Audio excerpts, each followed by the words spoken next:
every baby in this room has been abandoned. 500 children a month are exported for adoption with government approval. This orphan-making procedure was totally illegal.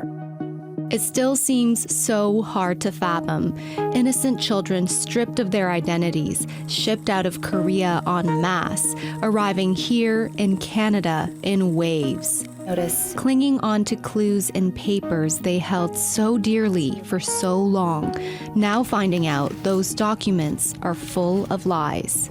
people played God. Authorities overlooking red flags buried deep in the National Archives of Canada. And it seems our story about these so-called paper orphans sparked something. Hi! So nice to meet you. You too! We're foster sisters. I didn't even think about that. Everyone talks about coming out of the fog, and that's exactly what happened to me. Like, I was like, what? There's a community? What? Like, Chats like this are happening across the country. Korean Canadian adoptees are coming together and having much needed conversations.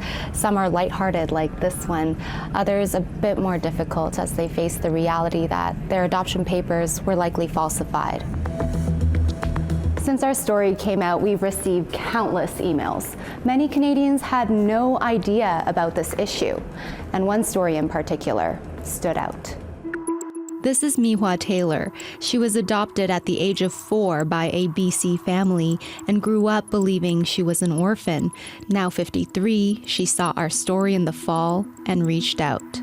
It was, I just kind of fell to the floor and just cried because it mirrored everything that I had been told all my life. The narrative I grew up with, basically that I was abandoned, that there were no family. It was just that critical moment where it gave me that hope. What caught Mihwa's eye in the story was Leah Kim Brighton. So I came with this little backpack. An adoptee herself, half her life she thought she was an orphan. She eventually reunited with her parents and now devotes herself to helping others do the same. It's really, for many of myself and my peers, not an accurate description of who we actually are and the family that we actually have. And sometimes the family that is very much looking for us today.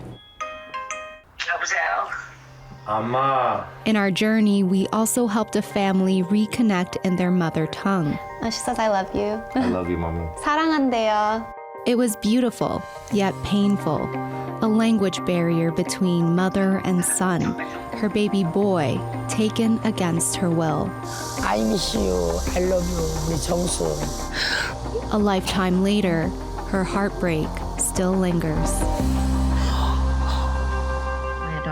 Mihwa needed to know the truth. With Leah's help, she submitted a DNA test. Within weeks, she had a match.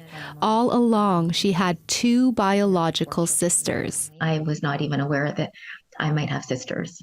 And so when she told me this, I was just beside myself. I mean, I was crying, of course, and it's really hard to put into words how I felt. Her sisters always wondered what happened to the little toddler who disappeared from their home one day. They looked for her for decades. The truth was hard to hear. My mother passed away when I was 3 years old. My father went out of town, and my grandmother and his elder sister decided to take me to the orphanage. They did it out of hope that we would have a better life. When he came home, we were gone, and he didn't know about it. So it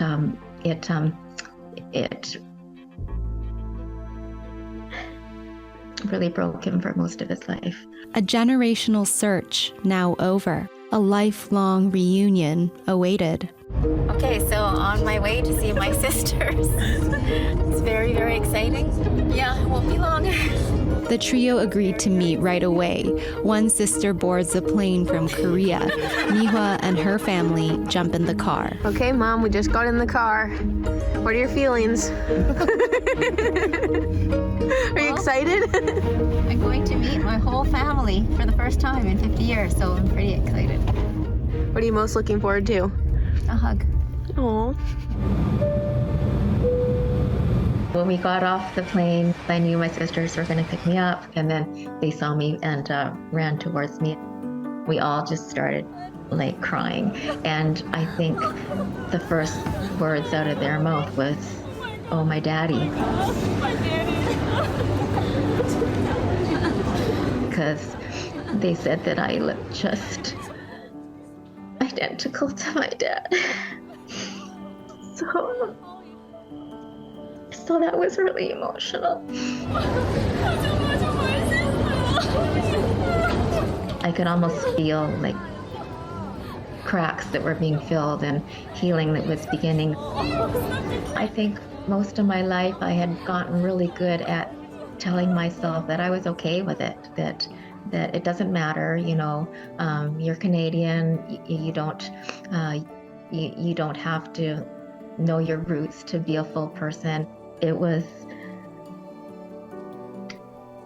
getting down to those really dark holes that you had that you worked a lot of years to cover up. And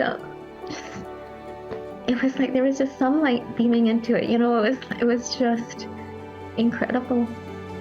It was probably the single most best moment of my life, and I've had a lot of good moments.